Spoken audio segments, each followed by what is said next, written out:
में से कोई लकीर से कुछ हट कर करना चाहता है? क्या आप में से कोई एंटरप्रेन्योर बनने का ख्वाब देख रहा है? फिर चाहे वो भारत की भूमि पर हो, चाहे भारत से बाहर जाकर। अगर आप ऐसा सपना देख रहे हैं, तो देखिए आपकी प्रवासी भारतीय कहानी, योर ओवरसीज इंडियन स्टोरी।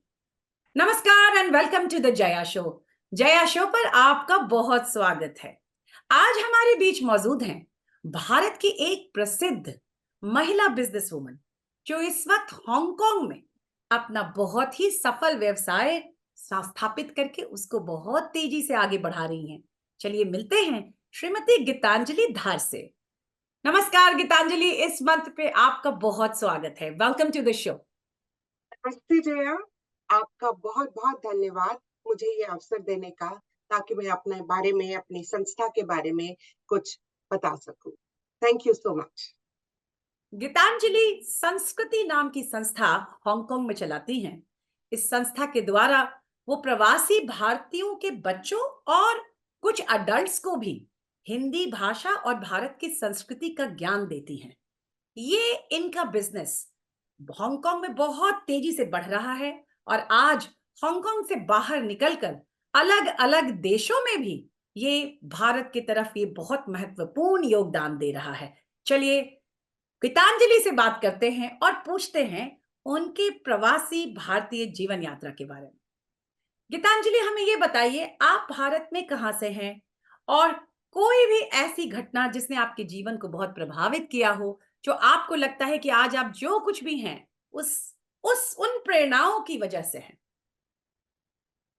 मेरा जन्म श्रीनगर में हुआ था और मेरे माँ और पिताजी की नौकरी की वजह से हमें भारत के अलग अलग कोनों में पढ़ने का अवसर मिला, सौभाग्य मिला, क्योंकि उससे हमारी जो लर्निंग्स हुई, हम अलग अलग लोगों से मिले, अलग अलग जगहों में गए, तो काफी हमारा जो माइंड है, हमारा दिमाग है, खुल गया।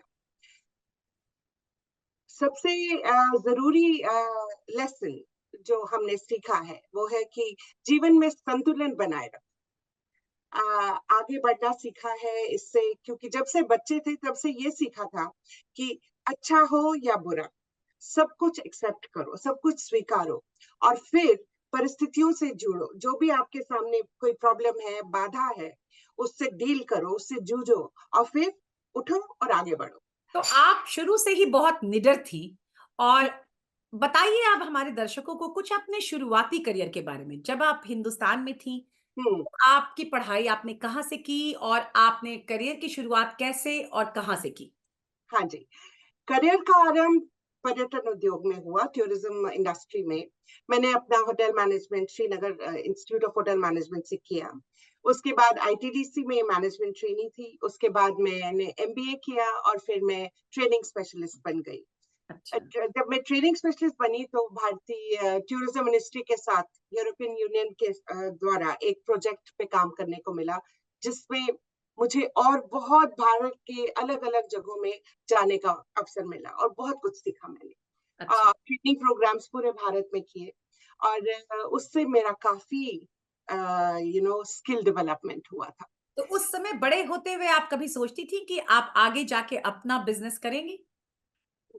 नहीं, बिल्कुल भी नहीं, और वो भी हिंदी में तो बिल्कुल नहीं सोचा था। लेकिन अगेन मैं फिर से ये बताना चाहूंगी कि हम जहां जहां जाते थे, हम छोटी छोटी चीजें सीखते रहते थे। कहीं पे टाइपिंग का कोर्स, कहीं पे पेंटिंग का कोर्स, मतलब हॉबीज होती थी, हमारे शौक। तो हमारे पेरेंट्स बहुत हमको प्रोत्साहन देते थे, एनकरेज करते रहते थे कि ये भी सीखो, ये भी सीखो। हाँ, कब हम कहाँ काम आएगा, सीख के रखो, कुछ पता नहीं। तो म- मैं अपने आप को इतना सौभाग्यशाली समझती हूँ कि मैंने जो जो जिस जगह में छोटे छोटे कोर्सेज किए, वो सब मिलकर मैंने एमबीए में, जब मैं अकाउंट्स करती थी, ओ माय गॉड, मेरे को लगता था कि ये मैं कब करूंगी। लेकिन जब मैंने यहाँ पे फिर अपना पूरा वो बिजनेस प्लान बनाया, आइडिया बनाया, सब कुछ इकट्ठे आकर संस्कृति में सब कुछ यूज हो गया। तो जीवन में कुछ भी जो काम किया हो वो कभी व्यर्थ नहीं जाता। बिल्कुल भी नहीं, बिल्कुल भी नहीं, हर चीज जरूरी है। तो तो इसलिए सीखते। हांगकांग, तो गीतांजलि हांगकांग कब और कैसे हुआ? आप हांगकांग कैसे पहुंची? 1999 में मेरे हस्बैंड को यहाँ आने का अवसर मिला। अब मेरा जो करियर था उसमें तो ग्लोबली वो कहीं भी पूरी संसार में कहीं भी मैं जा सकती थी, कहीं भी नौकरी मिल सकती थी। तो वो जब आए वो तब बैंकिंग में थे, वो उनकी ट्रांसफर यहाँ रेलोकेशन हो गया एक्चुअली। और फिर मुझे भी यहाँ पर टूरिज्म में ही, पर्यटन उद्योग में ही जॉब मिल गया। तो 2006 तक मैं वो कर रही थी, ट्रेनिंग प्रोग्राम्स कंडक्ट कर रही थी यहाँ पे। और फिर 2006 में कुछ एकदम बदलाव आ गया, मैंने कहा मुझे कुछ अलग करना है। फिर अच्छा। मैंने नौकरी छोड़ दी। मैंने फिर 8 महीने तक रिसर्च की और मैंने देखा कि जो भारतीय प्रवासी हैं वो भी अपने बच्चों को संस्कृति से जोड़ के रखना चाहते, लेकिन वो व्हीकल एक प्रोफेशनली डेवलप्ड प्रोग्राम या कोई व्हीकल नहीं था। ऐसा कोई प्रोग्राम नहीं था, कार्यक्रम नहीं था जिससे वो हर कोई अपने बच्चों को डाल सके और फिर हर स्टेप बाय स्टेप वो बच्चा अ आ इ से लेकर क्लास 8 क्लास 10 तक हिंदी पढ़ सके। हाँ, वो सब जाते थे, हिंदी की किताबें लेके आते थे, लेकिन वो एक प्रोफेशनली डेवलप्ड कब नहीं प्रोग्राम था। नहीं।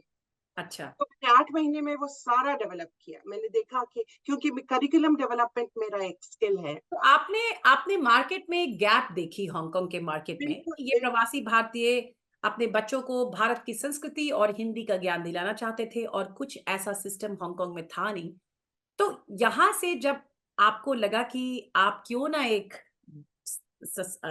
पूरी बिजनेस सेटअप करें, तो लेकिन आपने क्या-क्या कदम उठाए? मतलब किस तरह से आपने, बिकॉज़ कोई भी भाषा को एक पूरा इंस्टीट्यूट की तरह चलाना, उसमें बहुत सारे टेक्निकलिटीज़ हैं, तो आपको कितना वक़्त लगा?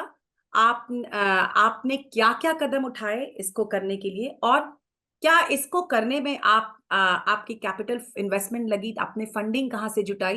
हाँ इस जी। इसका बताइए ज़रा हमारे दर्शकों को।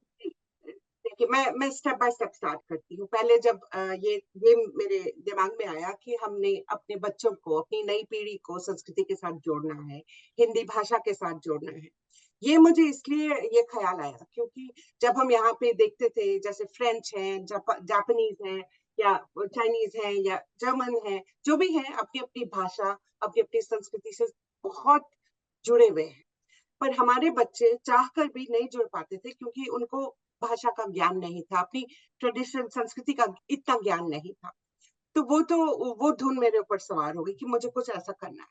फिर उसके बाद में फिर मैंने अपना जॉब छोड़ा, फिर मैंने अपना ये सब रिसर्च किया, प्रोग्राम बनाया और जो जिस तरह से मेरे बच्चे जैसे इंग्लिश सीख रहे थे या मैंडरिन सीख रहे थे या स्पेनिश सीख रहे थे प्ले ग्रुप्स में, उसके बाद एक्टिविटीज में आफ्टर स्कूल में जो होता था, तो मैंने वही देख देख कर शुरू शुरू के जो जैसे उड़ान हमारा जो प्रोग्राम है वो बिल्कुल बिगिनर लेवल का है।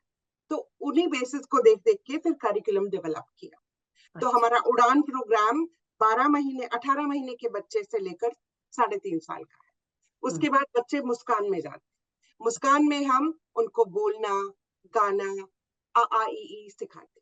अच्छा। उसके बाद वो प्राइमरी स्कूल लेवल में अक्षर को लिखना, स्वर, व्यंजन उनका जैसे व्यंजन का जो हमारा चार्ट है, मुंह के कौन से पार्ट से कौन सी लाइन बोलनी है, वो सब सिखाते हैं और लिखना सिखाते हैं। उसके बाद हमारे बच्चे हिंदी निदेशालय जो है हमारे इंडियन गवर्नमेंट का पार्ट है, मिनिस्ट्री ऑफ एचआरडी का, एजुकेशन का। अब तो उनके थ्रू हमारे फिर धीरे धीरे बच्चे उस स्तर तक पहुंच गए कि वो हिंदी का क्लास 8 लेवल सीबीएसई का एग्जाम दे पाए और कुछ लोग क्लास 10 का भी दे लेवल का एग्जाम दे रहे हैं। तो अभी तक हमारे 13 बैच हैं जिन्होंने ये एग्जाम लिया है, ये परीक्षा दी है।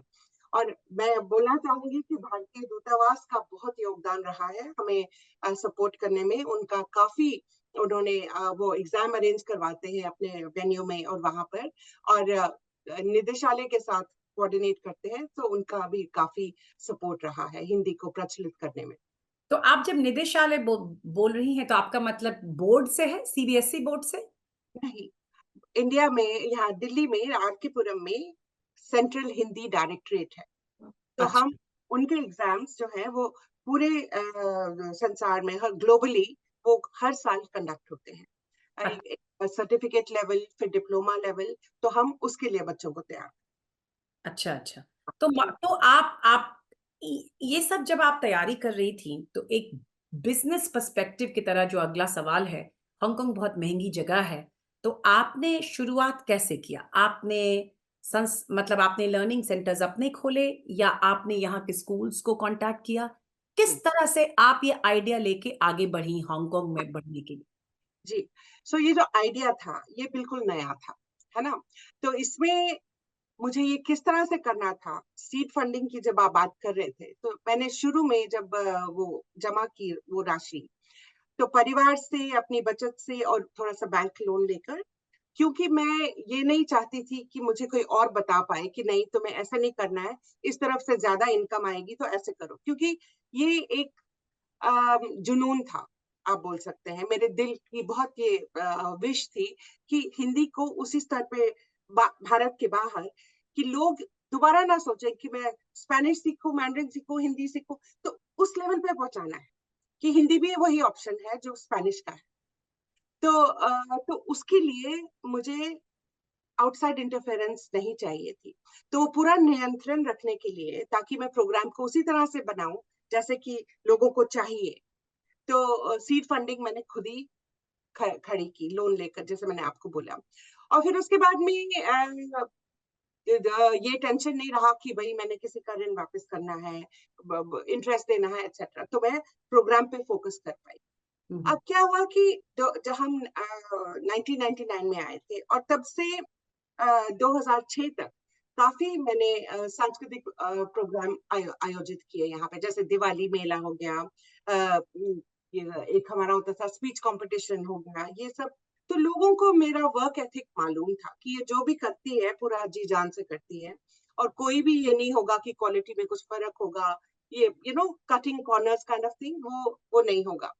तो अगेन आई वाज ब्लेस्ड कि मेरे जो नेटवर्क में लोग थे, जो ही मैंने संस्कृति लॉन्च किया, 12 बच्चों के साथ उन्होंने सीधा, मैंने फीस स्ट्रक्चर एक्सप्लेन किया, मैंने ये बोला, मैंने कहा ये जो है ये ऐसा ही प्रोफेशनल प्रोग्राम है जैसे आप बच्चों को बाकी भाषाओं में एनरोल करते हैं।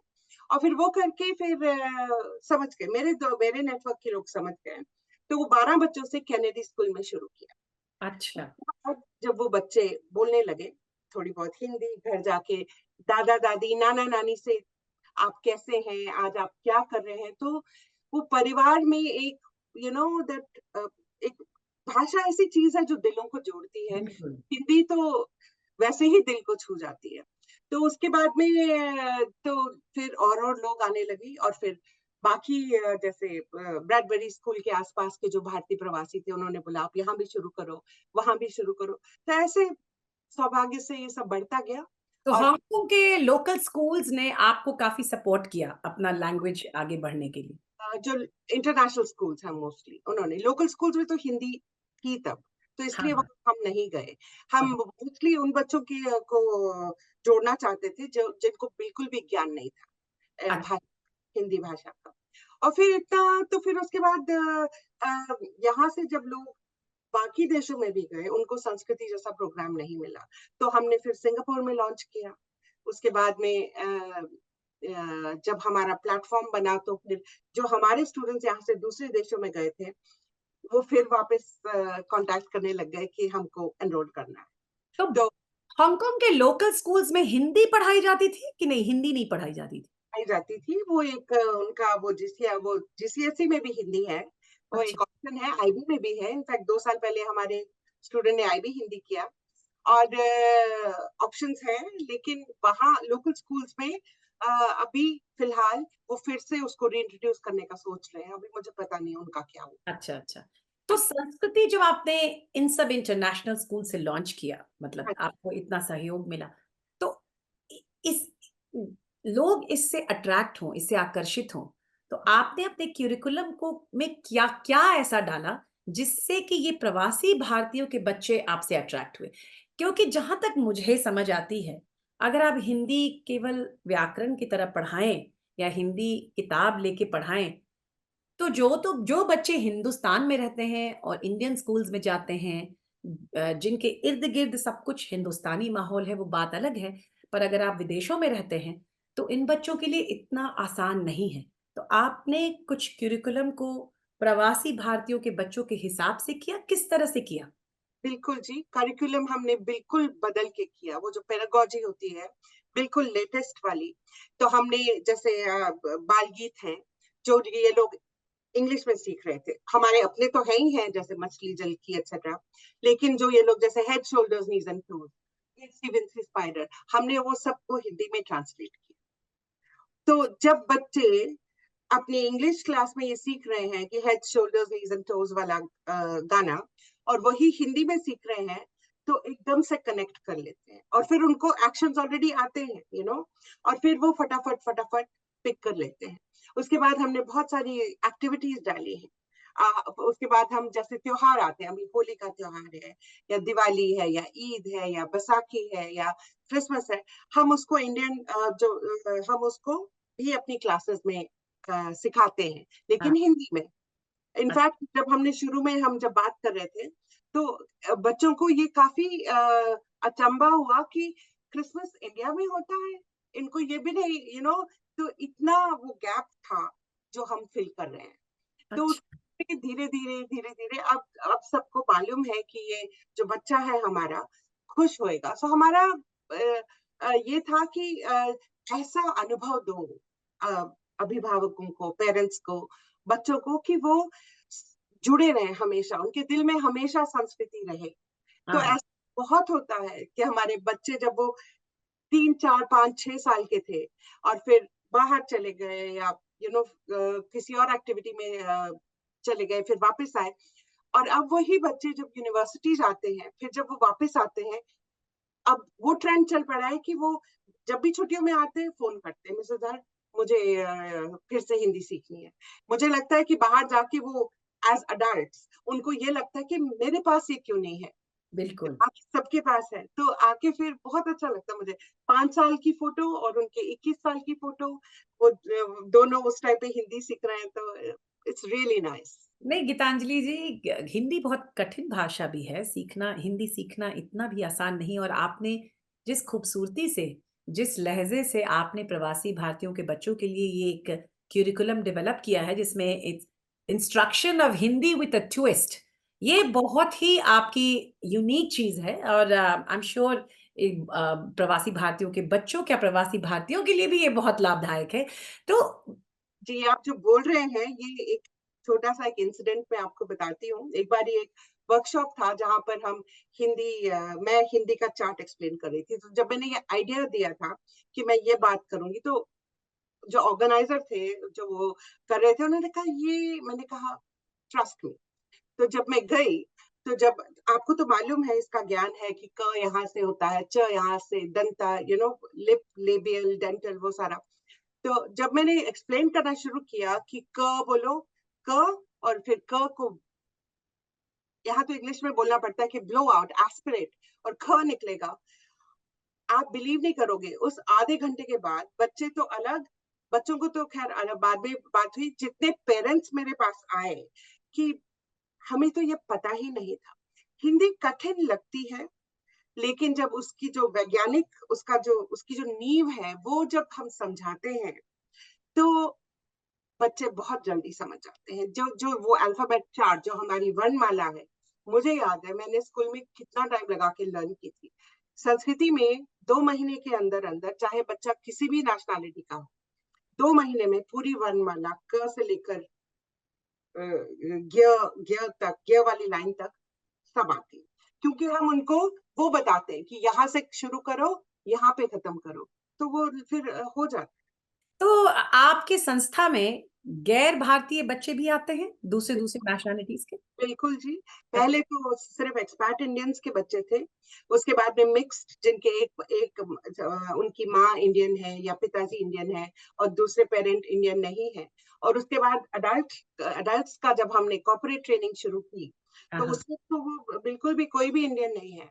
हाँ, हाँ। तो ये जो बिजनेस है, ये एजुकेशन का बिजनेस है जो अब आप रन कर रही हैं फ्रॉम अ बिजनेस एंगल। अब अगला सवाल ये है कि क्या ये कैपिटल इंटेंसिव बिजनेस है, या कम कैपिटल में भी कोई अगर आके इसको शुरू करना चाहे हांगकांग में या किसी भी देश में, तो वो हाँ कर सकता है?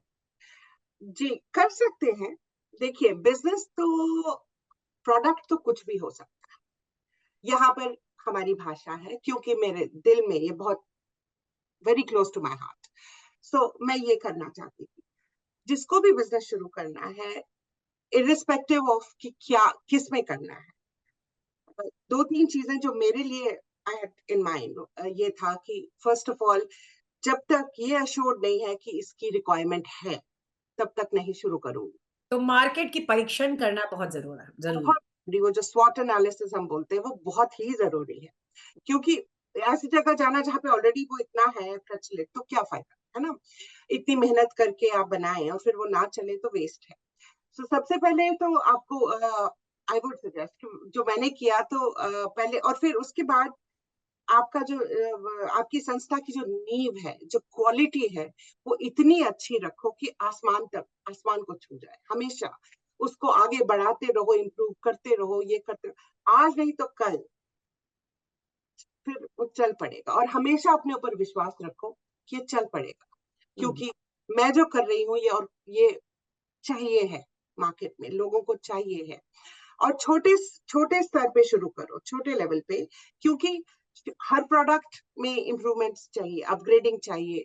और धीरे धीरे जब हम छोटे लेवल पे स्टार्ट करते हैं, लो स्केल पर, फिर हमारे पास वो फ्लेक्सिबिलिटी है कि हम उसमें अडेप्टेशन, चेंज, इम्प्रूवमेंट सब करें धीरे धीरे। उसके बाद क्यों, अगर आप ऑलरेडी सभी स्कूल्स में लॉन्च करोगे इकट्ठे, फिर इट्स अ प्रॉब्लम। अगर कहीं पे कुछ गलती है, कुछ है, वो फिर सुधारना मुश्किल है। तो धीरे धीरे गलतियां साथ साथ, आप अपनी यात्रा में साथ साथ गलतियों को सुधारते रहो, प्रोडक्ट को ठीक करते रहो और बेटर करते रहो, तो चल जाएगा। अच्छा, तो गीतांजलि, जब आपने शुरुआत की एक यंग एंटरप्रेन्योर की तरह, तो हांगकांग जैसी मार्केट में आपके लिए क्या चुनौतियां आई? और आज भी अब आप अपने बिजनेस को एक नया रूप दे रही हैं। अब आप ऑनलाइन प्लेटफॉर्म शुरू करी आपने किया है, जिसके द्वारा आप अलग अलग देशों में भी संस्कृति का ज्ञान दूसरे बच्चों तक बांट रही हैं। तो क्या चुनौतियां आ रही हैं? तो हमारे दर्शकों को बताइए कि शुरुआती में और इवन जब स्केलिंग में क्या चुनौतियां एक एजुकेशन रिलेटेड एंटरप्रेन्योर को आ सकती है। जी, सब शुरू में तो ये था कि हिंदी हिंदी हम टीवी ऑन करेंगे तो सीख जाएंगे बच्चे, जो कि इज नॉट करेक्ट ऑब्वियसली, क्योंकि बच्चों को फन तरीके से सिखाना, उनके मन में वो जागृत करना, भाषा के लिए प्यार बेसिकली। और वो चुनौती सबसे बड़ी थी कि लोगों को मैं कैसे हम कैसे कन्विंस करें कि ये प्रोग्राम बच्चों के लिए बहुत जरूरी है। ये यही नहीं कि सिर्फ भाषा सीखनी है, ये कि जो जब बच्चे अपने बारे में, अपने जड़ों के बारे में जान जाते हैं, वो ऑटोमेटिकली कॉन्फिडेंट बन जाते हैं। उनको पता है कि हम कितनी रिच कंट्री से आ रहे हैं, कल्चरली रिच कंट्री से आ रहे हैं, और इस कंट्री की संस्कृति ने पूरे देश के, पूरे पूरे विदेशों में कितना योगदान दिया है। तो उससे बच्चों में अलग ही वो आ जाता है कि हम ऐसे देश को बिलोंग करते हैं। हाँ। तो ये मैं एक्सप्लेन करती थी, मैं ये नहीं कहती थी कि एनरोल करो और हिंदी सीखो। तो विच वॉज अ फैक्ट कि चिल्ड्रन, बच्चों को सब ये पता होना चाहिए कि ये साइंटिफिक जो वैज्ञानिक नींव है हिंदी की, या हिंदी के ये भारत के, अब जैसे हमारे खाली भाषा नहीं है, हम इसमें हिस्ट्री भी सिखाते हैं। हम भारत के जो मशहूर साइंटिस्ट हैं, वैज्ञानिक हैं, उनके बारे में भी बताते हैं।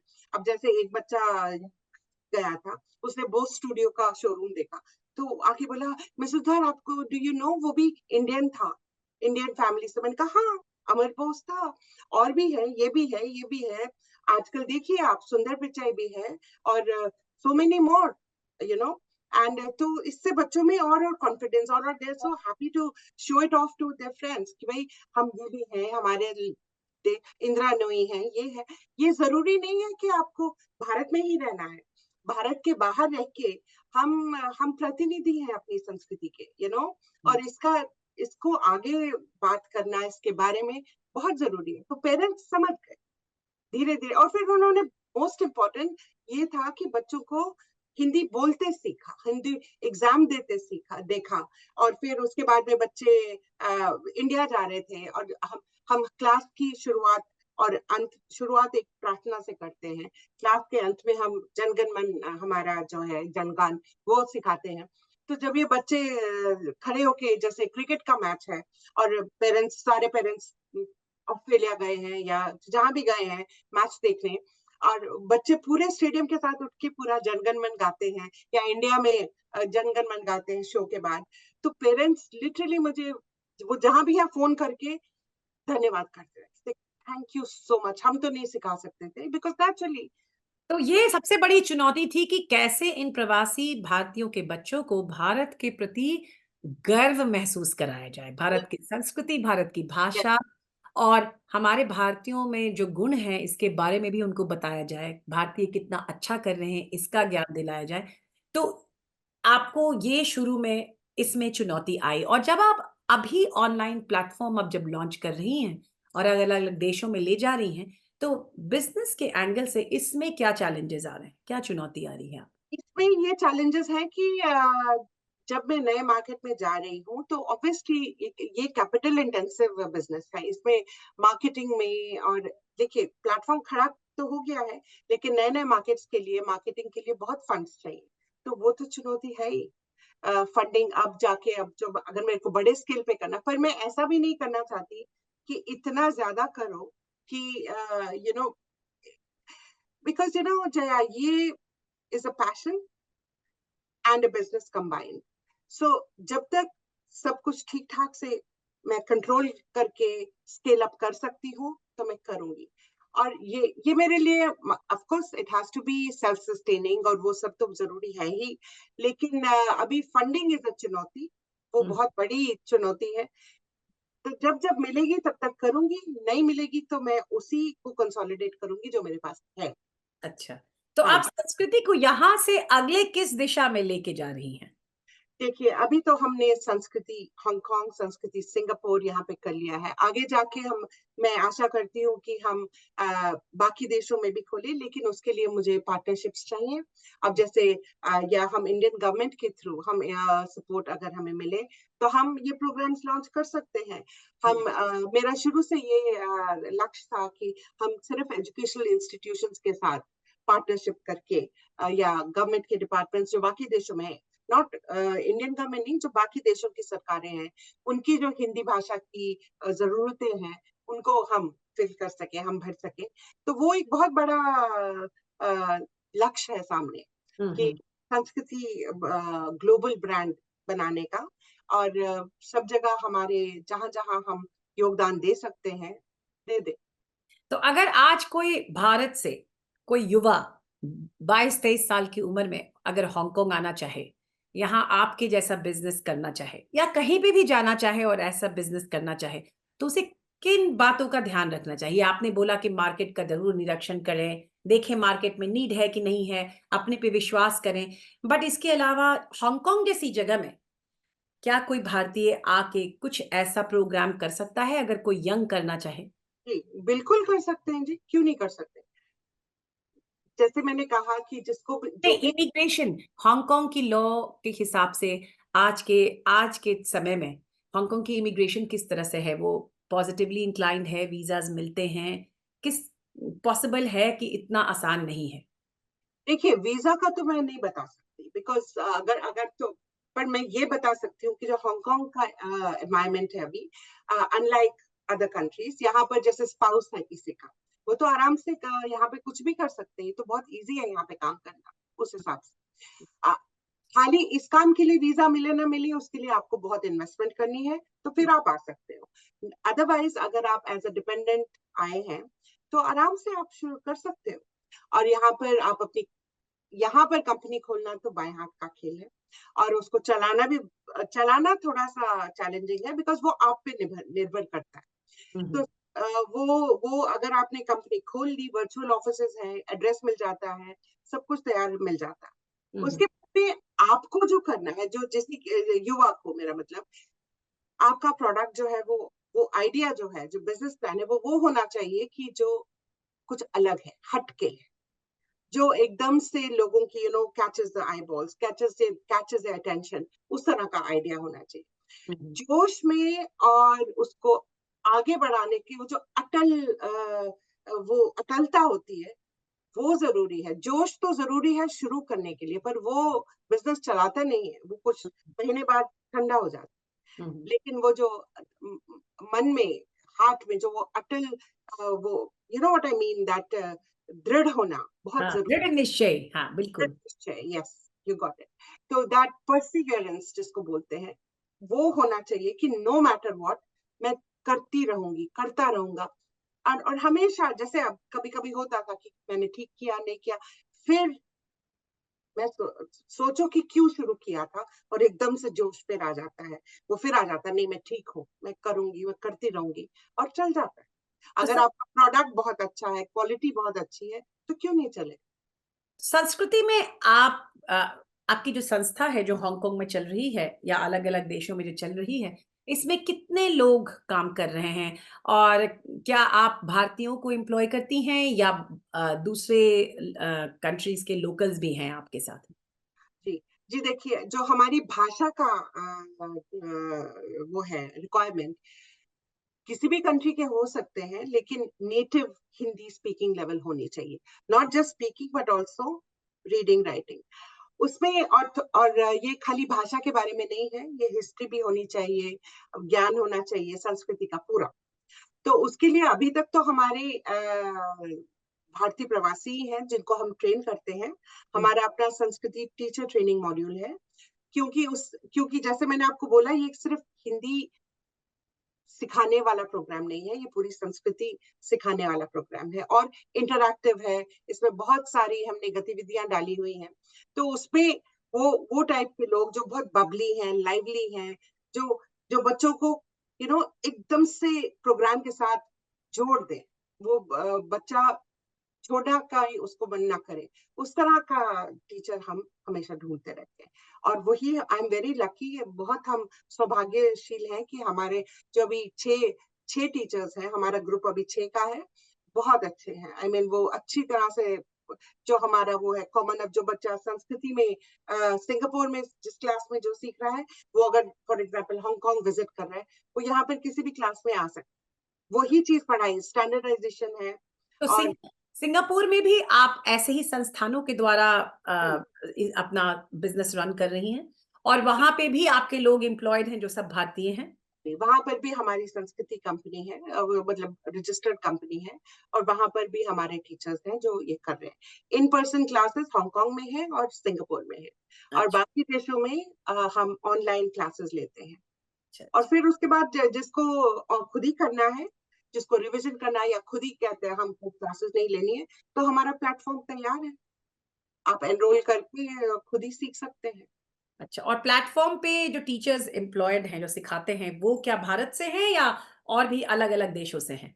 प्लेटफॉर्म पर कोई भी खुद ही सीख सकता है। वो हमने ऐसा बनाया है कि हर एक लेवल पे रिकॉर्डिंग्स की हुई है नेटिव हिंदी स्पीकर्स की, अच्छा, और वो उसको रिकॉर्डिंग सुनकर अपनी आवाज को रिकॉर्ड कर सकते हैं, और बार बार प्रैक्टिस कर सकते हैं जब तक वो डिक्शन बिल्कुल वैसा ही हो जाए। तो अच्छा। वो तो सेल्फ लर्निंग प्लेटफॉर्म है, लेकिन हम हाइब्रिड मॉडल भी ऑफर करते हैं। जैसे कि किसी ने कोई पैकेज खरीदा, उसका उड़ान का या उसका बिगिनर लेवल, इंटरमीडिएट लेवल, तो अगर वो चाहते हैं, हम उसमें फिर लाइव ट्यूटर सेशन भी ऐड करते हैं। अच्छा, अच्छा। तो बहुत फ्लेक्सिबिलिटी है। तो गीतांजलि आपका मॉडल तो बहुत यूनिक है। आई एम श्योर हमारे दर्शकों को सुन के बहुत सारे नए आइडियाज, बहुत सारी नई सूचना प्राप्त हुई होगी और युवाओं को इसका बेनिफिट जरूर मिलेगा। अब आप हमें ये बताइए कि प्रवासी भारतीय होने के कारण हांगकांग में आपको किस बात पे आज बहुत गर्व होता है? अम, देखिए, दो चीजें हैं। एक तो ये था कि भारतीय होने का ये गर्व है कि जब से हम बड़े हो रहे थे अगेन, तो दो ऋण सीखा था कि जिंदगी में दो ऋण, जीवन में दो ऋण है, टैक्स। एक कर्म भूमि का है और एक जन्मभूमि का है। और हमने जो दो, मेरे हस्बैंड मनोज और मैंने जो दो संस्थाएं यहाँ पे शुरू की और एस्टैब्लिश की, एक संस्कृति और एक हमारी समाज सेवा संस्था चैरिटी आईबेल, दोनों के थ्रू हम अपनी कर्म भूमि को भी के लिए भी काम कर रहे हैं, और अपनी जन्मभूमि के लिए भी काम कर रहे हैं। तो इस बात का बहुत गर्व है कि दोनों संस्थाएं योगदान दे रही हैं दोनों भूमियों। तो और आईबी क्या करती है गीतांजलि? जी, यहाँ पर जो अंडर प्रिविलेज्ड बच्चे हैं, जिनको लैंग्वेज नहीं आती है, चीनी भाषा नहीं आती है, उसकी वजह से वो लोग लोकल स्कूल्स में नहीं जा पाते हैं और वो अपनी पढ़ाई जारी नहीं रख सकते, उनको चीनी भाषा सिखाने के लिए, और ताकि वो अपने बाकी सब्जेक्ट्स में भी, और बाकी सब्जेक्ट्स में भी सपोर्ट मिलता है उनको, तो वो चैरिटी चल रही है। तो अच्छा। उसमें भारतीय बच्चे भी हैं बहुत सारे जो इंटरनेशनल स्कूल्स नहीं अफोर्ड कर सकते। तो हमें बहुत अच्छा लगता है कि हम यहाँ पर भी हम अपना कंट्रीब्यूशन दे पाते हैं वहां पर और वहां पर।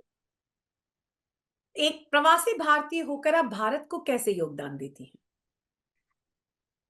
संस्कृति की बात कर रही हूँ, तो मैं बहुत भाग्यशाली हूँ कि संस्कृति और हमारा से अ, मैं बहुत इस बारे में पैशनेट हूँ कि हमारी संस्कृति हमारी पहचान है, और भारतीय होकर अपनी संस्कृति को अगली पीढ़ी तक पहुंचाना, ये हमारा सौभाग्य भी है और हमारा कर्तव्य भी है। तो मैं ये कर पा रही हूँ, ये मेरे लिए बहुत बड़ी बात है, और that's all I can say. अच्छा गीतांजलि, अब आप तैयार हैं हमारे थोड़े फन सवालों के लिए? ये जी आपके प्रवासी जीवन यात्रा के बारे में थोड़ा-सा ज़्यादा मज़ेदार सवाल है, जी। छोटे-छोटे। तो आपका सबसे पसंदीदा भारतीय भोजन आपको हांगकांग में कहाँ मिलता है?